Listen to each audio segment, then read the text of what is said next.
Në mars e kemi, si me thonë, ballafaqimin e parë të opozitës me regjimin e Albin Kurtit. Në mars duhet votohet për presidenten, kush do të qoftë. Vjosa Osmani hapun, ka shpreh ambicje. Natyrisht ajo duke i shërbyer Albin Kurtit, edhe mund ta marrë mbështetjen e vetëvendosjes për një mandat të ri 5 vjeçar.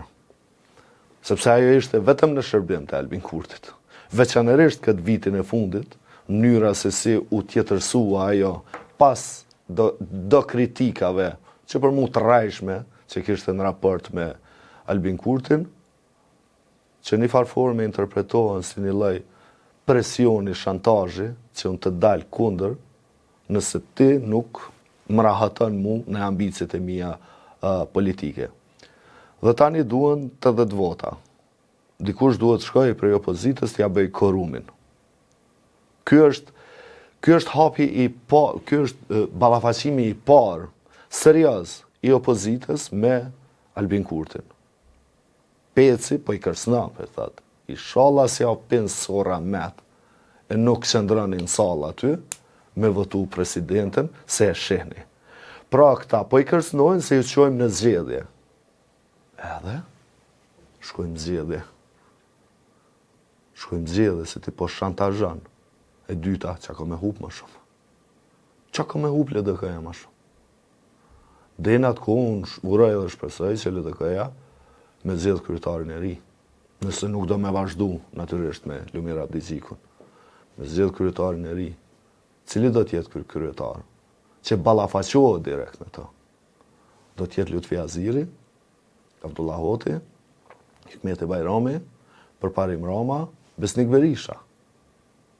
Pra këta janë ata që përmenden si mundësi për ta udhëheqë LDK-n. Tani, preferencat e mia janë personale, unë kisha dashur Besnik Berisha, Përparim Rama, njëri prej këtyne, po më i guximshëm se zoti Berisha nuk bezoj që ka.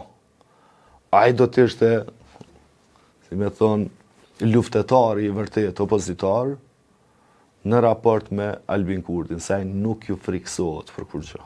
Hiç, nuk njihet inferior. Nuk ka mekate politike dhe nuk mund ta akuzoj dikush me thonë se ti e ke bë këto sa ke qenë në pushtet. Sepse s'ka qenë pushtet, ka qenë këshilltari juridik i Isa Mustafës në një periudhë të një qeverisit mirë që ka ndodhur në kohën e Isa Mustafës.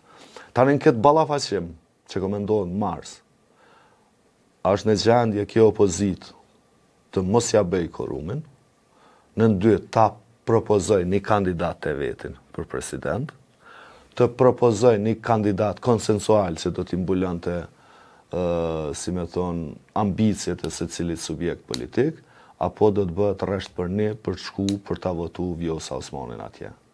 Nëse këtë test e kalon siç duhet, unë kam shpresë që kjo opozit kthjellet. Nëse bie në këtë test, që unë mendoj nuk duhet ta votojnë Vjosa Osmanin, nuk duhet ja bëjnë korumin Vjosa Osmanit, atëherë nuk kam shpresë dhe rrjedhimisht po i hapet rrugë krijimit të një subjekti tjetër politik.